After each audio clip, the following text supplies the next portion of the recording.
Olá, povo de Deus, a graça e a paz do Senhor Jesus.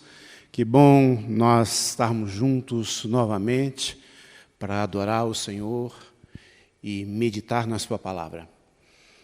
E o texto que eu quero compartilhar com vocês hoje é um texto conhecido nosso, um texto que a gente canta muito a respeito dele, e é um texto que nos fala de esperança.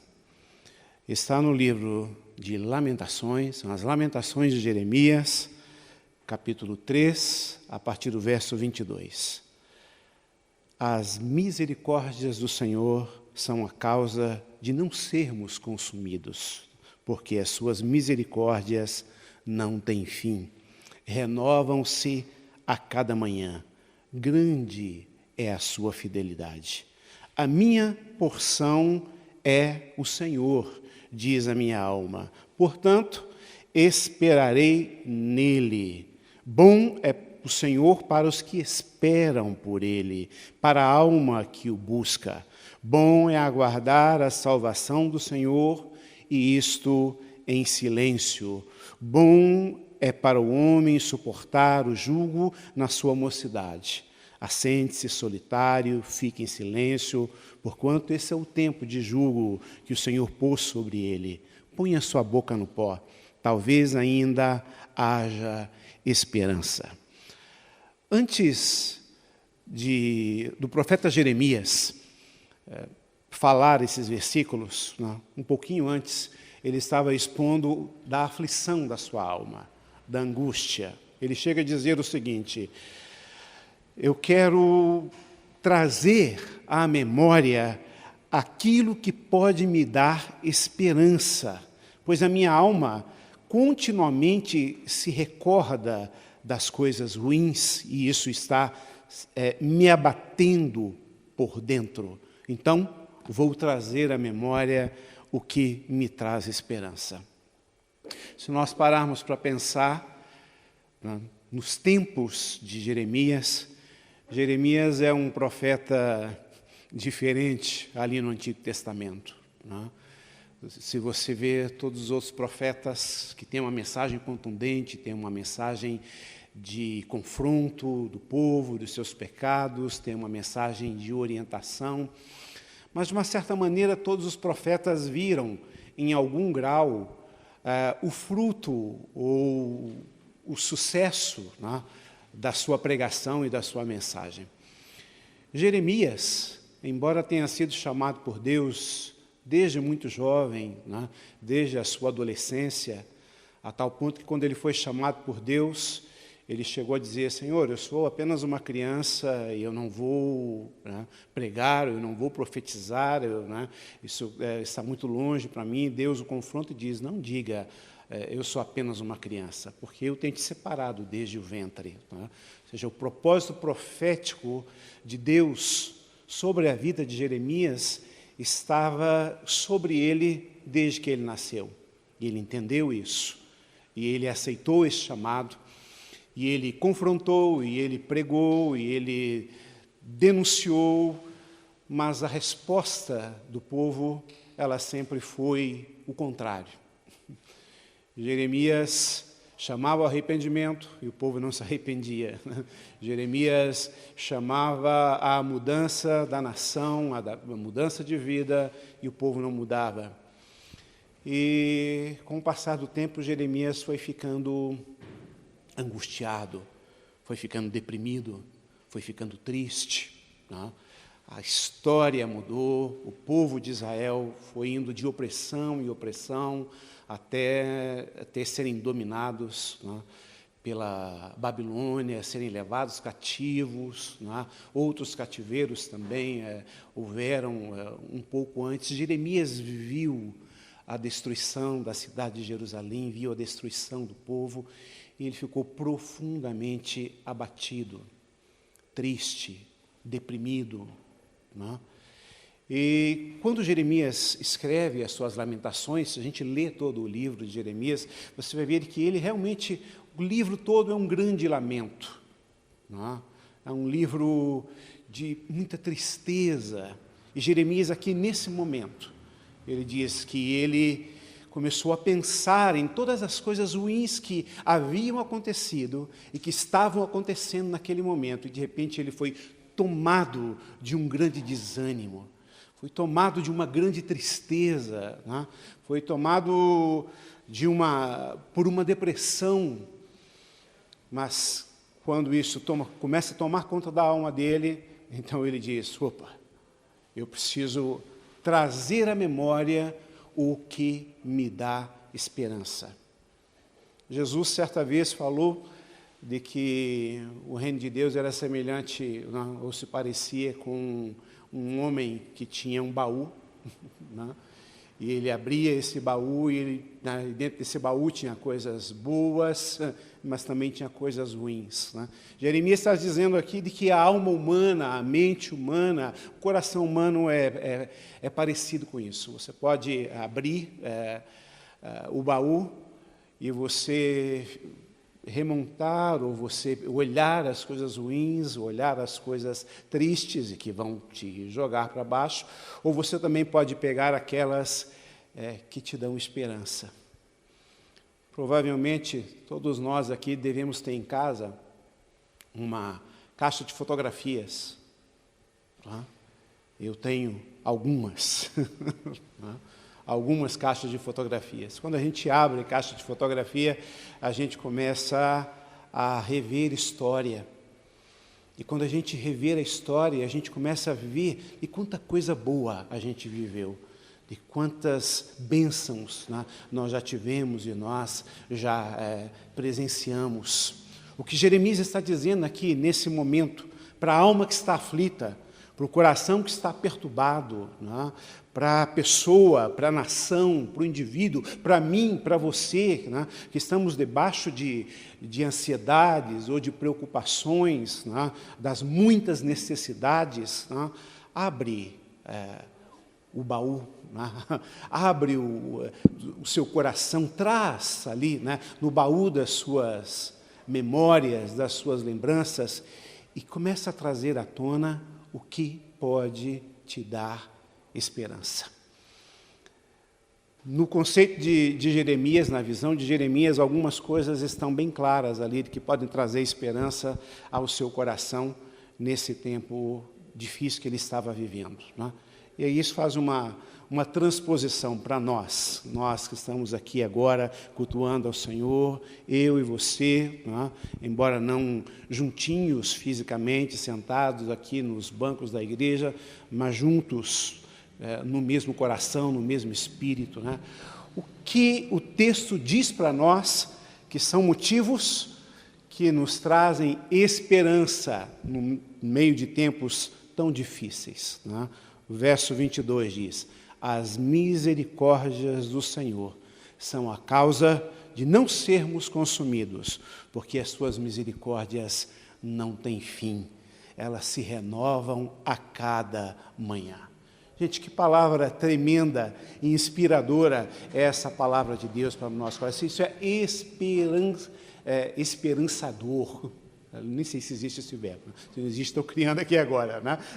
Isso é tremendamente esperançoso, né, para o coração humano saber de que a misericórdia de Deus se renova a cada manhã, né, se renova a cada dia, né? A cada dia que amanhece, Deus, né, está com o coração inclinado, com o coração disposto, né, com o coração voltado para a nossa direção, para a minha direção, para a sua direção, para nos renovar, para nos erguer, para nos levantar.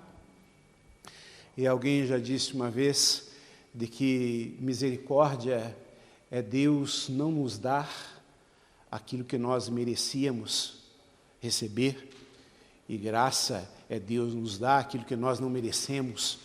Então eu quero pensar aqui de que misericórdia e graça estão todos os dias, o tempo todo, agora, nesse momento, né, direcionadas para a minha vida e para a sua vida. No meio de toda a confusão que possa haver, o que a gente está passando, no meio de todos os tempos difíceis, né, e aqui eu me dirijo a tempo difícil, não só em função desse tempo de pandemia que nós estamos lutando, mas os tempos difíceis da nossa vida, que nós enfrentamos constantemente, diariamente, de tempos em tempos. A misericórdia de Deus é motivo do nosso coração se encher de esperança. Abrindo, o Jeremias falando, abrindo o baú da memória, nós olhamos para lá e falamos, como Deus tem sido misericordioso comigo durante todo o tempo da minha vida.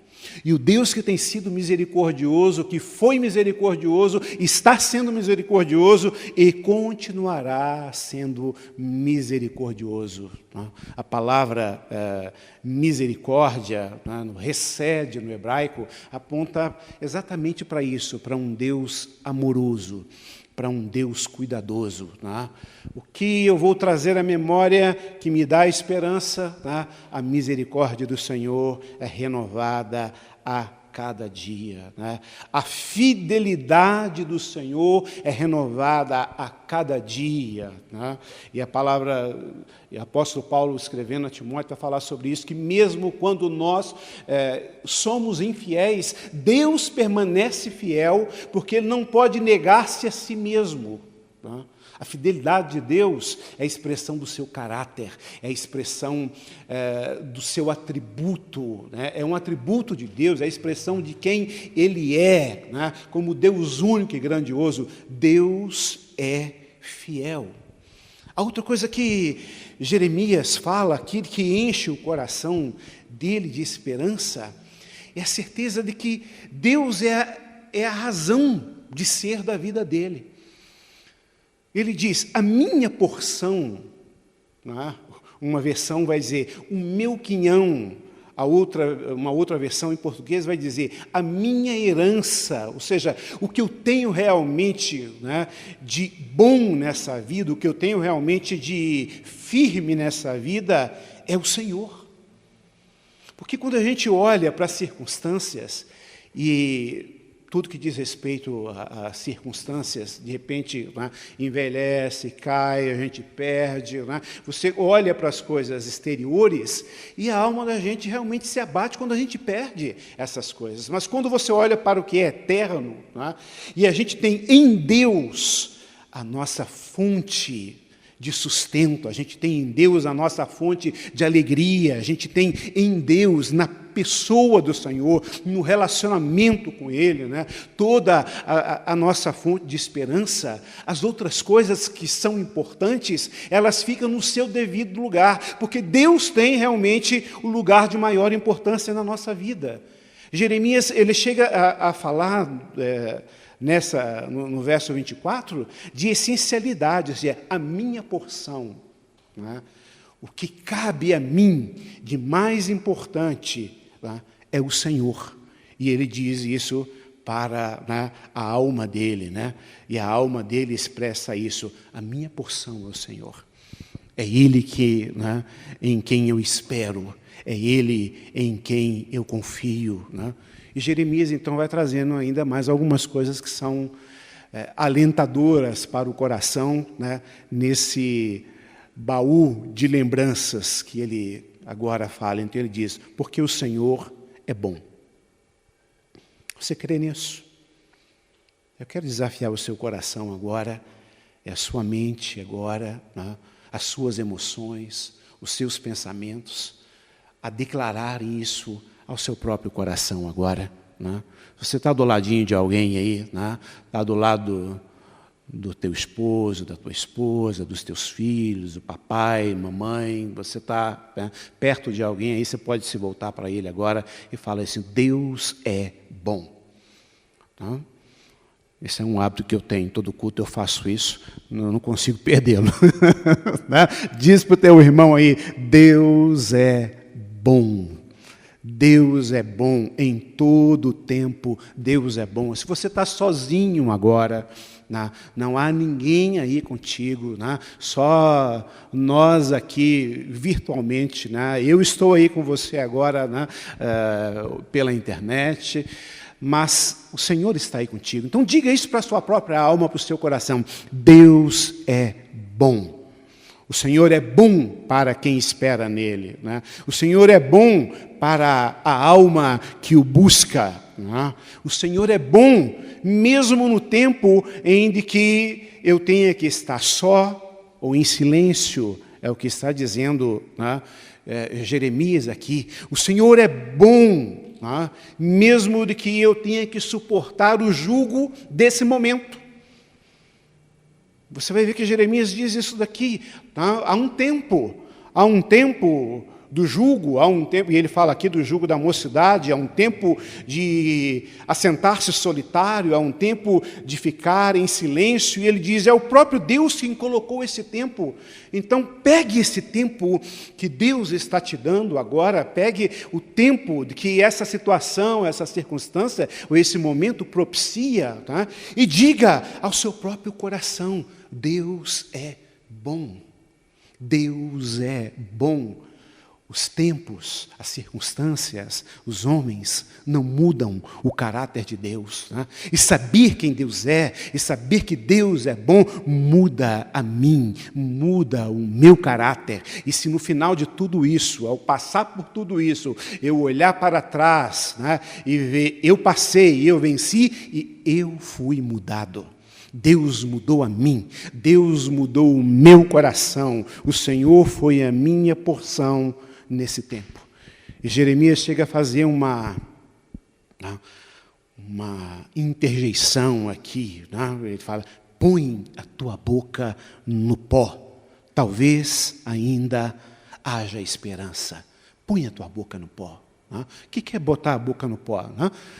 Já fica claro a frase por si mesma, tá? Se coloca em humildade, né? No tempo complicado, difícil que Jeremias estava vivendo, tá?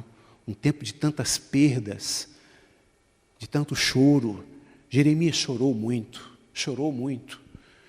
Ele, né, chegou a dizer de que parecia que ele estava se desfazendo em lágrimas. A dor que ele sentia na alma dele era tão grande, né, que ele se via envelhecido, parecia que a pele dele estava enrugada, não havia mais forças. Mas quando ele traz à memória o que dá esperança, ele entende quem ele é e quem Deus é. E fala, então, isso produz em mim um sentimento de humildade. Eu coloco a boca no pó, né? Eu coloco o rosto no chão, né? Eu reconheço quem eu sou e eu reconheço quem Deus é, e nesse tempo que eu estou vivendo, né, eu verei, né, a graça de Deus e a glória de Deus manifesta sobre a minha vida. No final do capítulo 3, né, que Jeremias continua ainda discorrendo sobre muitas outras coisas que podem trazer esperança ao coração dele. Ele vai falar sobre a soberania de Deus, né, o Deus que está agindo soberanamente sobre todas as circunstâncias, né, não, a vida não estava ali, o Jerusalém não estava, o Israel não estava como um carro desgovernado, né, sem alguém no volante. Jeremias está dizendo, não, o Senhor é soberano, o Senhor tem controle, o Senhor está cuidando de todas essas situações. E no finalzinho ele diz assim o seguinte, do que se queixe, né, ou do que se queixa, ó homem vivente? Queixe-se cada um dos seus próprios pecados e esquadrinhemos o nosso próprio coração e os nossos caminhos e nos voltemos para Deus, né? E nos voltemos para o Senhor. Do que se queixa, ó homem vivente? Eu gosto muito dessa palavra vivente. Eu estou aqui falando com você, tá? Porque eu sou um homem vivente. Você está aqui me vendo e me ouvindo, porque você é um homem vivente. Tá? O que eu entendo que a Bíblia está querendo dizer nesse momento? É de que estamos vivos. E enquanto estamos vivos, ou se estamos vivos, esse é o tempo de nos voltarmos para Deus, de nos voltarmos para o Senhor, de inclinarmos o nosso coração de volta para Deus. O Senhor está cuidando de nós. Creia nisso, com todo o seu coração. O Senhor está cuidando de você. E eu falo isso a você, e eu prego isso a você, porque eu creio nisso para a minha própria vida. Não estaria falando alguma coisa para você que não cresce na prática da minha própria vida. O Senhor está cuidando de mim. E para terminar essa palavra, eu me lembrava hoje de um testemunho, que eu li esse testemunho há muitos anos atrás, no início da minha conversão, mas essa história me acompanha de uma forma muito forte até hoje. Logo assim que eu me converti, eu lia muito sobre a vida de Moody, o grande evangelista americano, Dwight Moody, e como Deus usou aquele homem para mudar a história do mundo, naquela época, final do século XIX. E Moody tinha um amigo, um advogado, um homem muito temente a Deus e que servia o Senhor de todo o seu coração. E ele, durante aqueles dias ali do grande avivamento que estava acontecendo nos Estados Unidos, ele havia perdido praticamente tudo que tinha. Ele tinha investido, tinha comprado propriedades, ele era um advogado, um homem bem-sucedido, mas teve um incêndio na cidade e ele perdeu tudo que tinha. Logo depois desse incêndio, que ele perdeu tudo que tinha, ele perdeu um filho. E ele foi tomado de uma grande tristeza. Mas ele tinha 4 filhas, e a esposa, e resolveram fazer uma mudança, sair de onde estavam, mudando-se para a Inglaterra.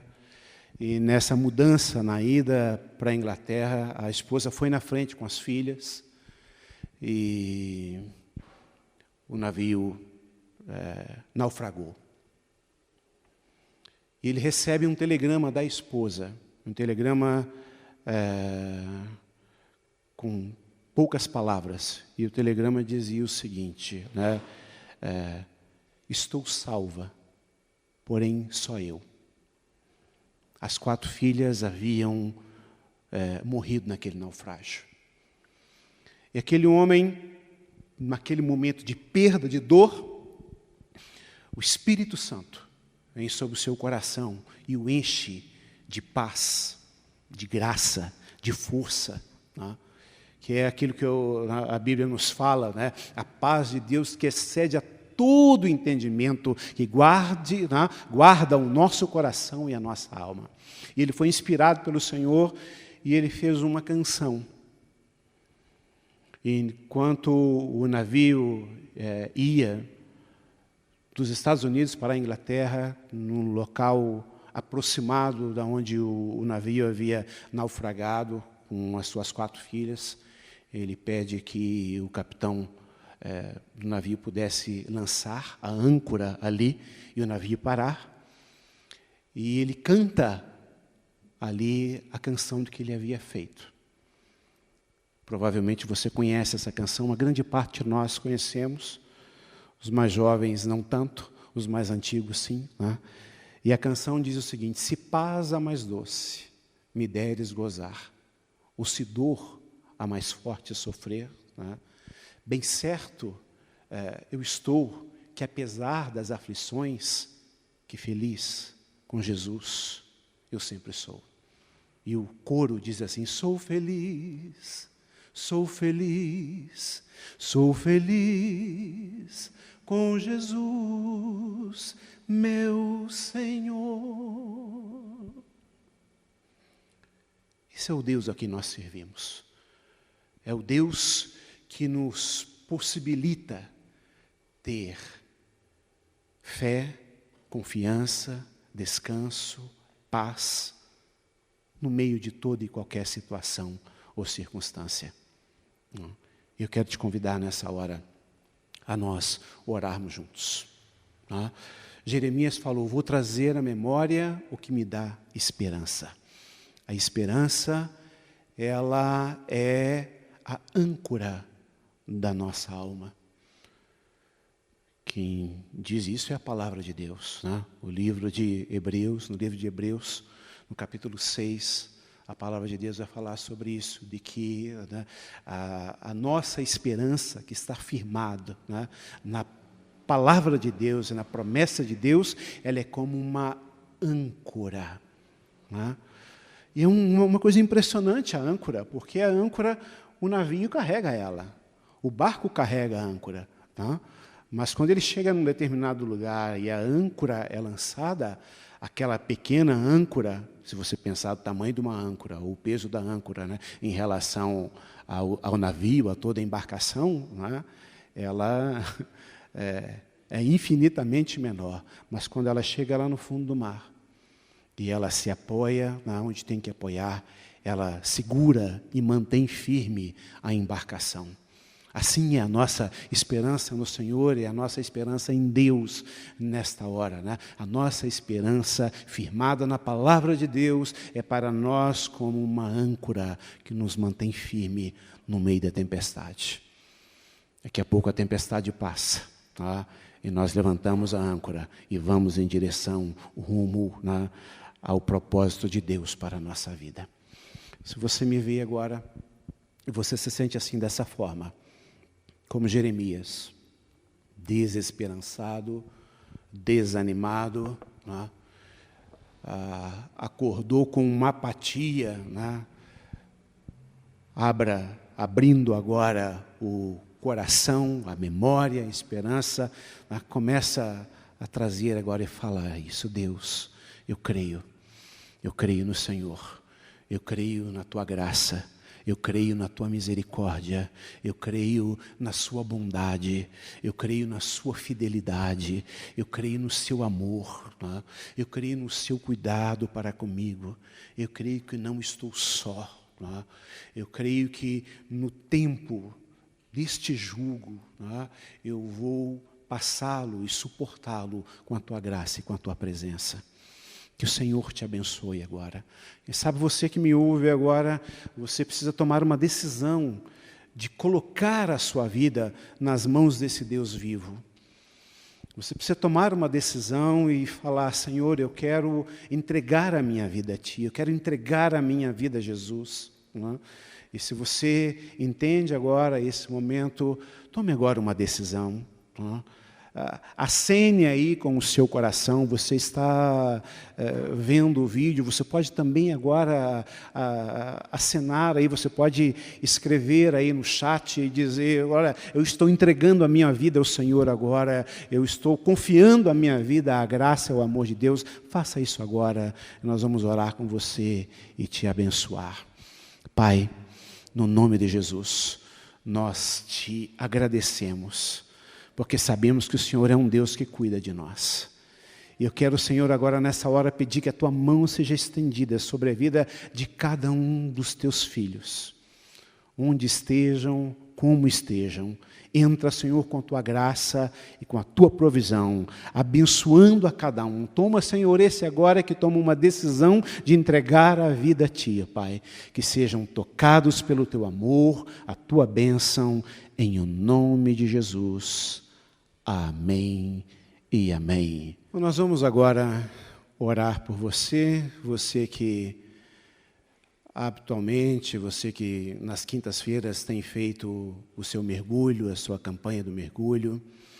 Então você que está aí, ou começando hoje, nesta quinta, ou já está na sua segunda, terça, quarta, né? Ou quem sabe o quinto, sexto, ou até o sétimo mergulho, e tem buscado a Deus com um propósito específico, coloque agora esse propósito diante do Senhor e nós vamos entrar em concordância de oração agora para abençoar a sua vida. Hein? Senhor, nós clamamos agora a Ti, que Tu estendas a Tua mão, ó Deus, sobre a vida de cada um dos irmãos, que estão agora, Senhor, firmes no seu propósito de mergulho. E Deus, nós entregamos a Ti, Senhor, a cada uma dessas necessidades. A palavra diz que se nós buscássemos, nós acharíamos. Se nós pedíssemos, nós receberíamos. E que se batêssemos, a porta nos seria aberta. Nós queremos te pedir agora, Senhor, de que o Senhor estenda a tua mão para tocar e abençoar a cada um desses irmãos, Senhor. No clamor, no pedido, na súplica, na petição que cada um te faz agora. Em o nome de Jesus, abençoamos a cada um para a glória do teu nome, no nome de Jesus. Amém. Seja abençoado, recebendo a vitória da parte do Senhor. Que o Senhor te abençoe e te guarde, que o Senhor levante o rosto dele sobre ti e tenha misericórdia de ti. Que o Senhor sobre ti levante o rosto e te dê a paz. Que o grande amor de Deus e a graça abundante que há em Cristo Jesus, e a ação e as consolações do Espírito Santo seja sobre a sua vida e sobre a vida do povo de Deus espalhado na face da terra, hoje e para sempre. Amém e amém.